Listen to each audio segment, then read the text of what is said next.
मैं आपको एक बार ये दिखाने की कोशिश करता हूं कि जो एयर स्ट्राइक्स इन इलाकों में की है, हालांकि मैं आपको बताऊं कि लगातार इन इलाकों पर सर्वेलेंस भी किया जा रहा है और हमारे पास कुछ ही वक्त है जब आप तक कि मैं ये तस्वीरें पहुंचा पाऊंगा, क्योंकि लगातार इन इलाकों में ज़्यादा देर रुकने की इजाज़त हमको नहीं मिलती है, कुछ ही मिनट होते हैं। लेकिन आप देखें कि इस पूरे कंपाउंड को, कई जगहों को साउथ लेबनान के अटैक किया गया है। बैका वैली का ये वो आसपास का इलाका है खास तौर पे जो इस समय पूरी इस जंग की जद में है, इस जंग का एपिसेंटर बना हुआ है। और ये देखिए, हालांकि इसमें कहा गया कि पहला ऐसा मौका है 2006 के बाद से ही जब इन इलाकों को टारगेट किया गया है और इन इलाकों को टारगेट करने के बाद लगातार बड़े अटैक्स इनिशिएट किए जा रहे हैं। ज़्यादातर लोग इन इलाकों को छोड़कर चले गए हैं, घर खाली हैं, लेकिन कुछ एक जो कह सकते हैं कि एक दो लोग हमको ज़रूर दिखे जो भी इन घरों में बने हुए हैं। लेकिन उधर अगर आप दिखाएं, ये ज़्यादातर घर खाली हैं, बर्बाद हो चुके हैं, पूरे के पूरे घर तबाह हो चुके हैं। इजराइल को दरअसल ये अनुमान है कि अब हिजबुल्लाह जो है वो इन इलाकों में भी आकर बैठ गया है और यही वजह है कि अब वो इन इलाकों को टारगेट कर रहा है।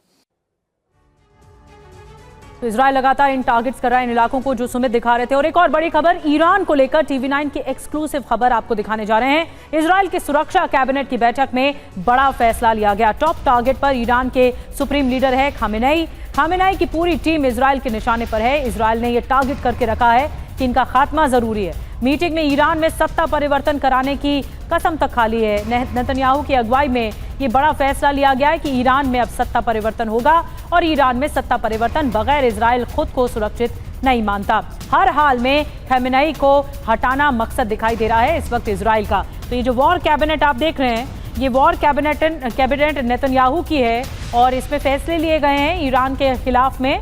और ईरान के खिलाफ में फैसले लिए गए हैं कि ईरान में हटाया जाना चाहिए खामेनेई को। और ये मकसद भी एकमात्र दिखाई दे रहा है क्योंकि रास्ते में जो रोड़ा है वो सबसे बड़ा खामेनेई है इजराइल के। और एक और बड़ी खबर आपको बता दें, इस बीच TV9 से बोले इजरायली विदेश मंत्रालय के प्रवक्ता, ईरान बहुत बड़ी साजिश कर रहा है हमारे खिलाफ। विदेश मंत्रालय के प्रवक्ता का ये कहना है और इजराइल को चारों तरफ से घेरने की साजिश रची जा रही। हम लड़ाई नहीं जीतेंगे तो मर जाएंगे, ये कहना है विदेश मंत्रालय के प्रवक्ता का। TV9 भारतवर्ष पर एक्सक्लूसिव इंटरव्यू आप देख पाएंगे इजराइल के विदेश मंत्रालय के मुख्य प्रवक्ता, जिनका नाम है ओरेन मार्मोस्टेन, मनीष झा ने ये खास बातचीत की है। ये बातचीत सुनिए कि उनका क्या कुछ कहना है और क्या डर है इस वक्त, इजराइल क्या करने की सोच रहा है आगे। Please tell me how a war with Iran is differ from Israel's conflict with Hamas or Hezbollah? Listen, at the end, that's a very good question, because at the end of the day, like I said, what we're witnessing is an octopus. Its head is in Tehran, but it sends its arms all over. And actually... And you are cutting one by one. Exactly.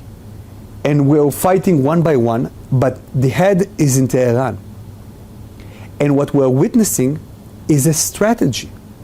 It's a well-designed, well-orchestrated strategy of the Iranian regime to encircle Israel with a ring of fire. Like I said, all the way from the north, Hezbollah, through the Shia militias in the east, Syria and Iraq, Judea and Samaria terror cells, of course Hamas in Gaza, Houthis, and the source of this instability in Tehran. So yes, we need to go after the source of the problem, and we need to address the challenge.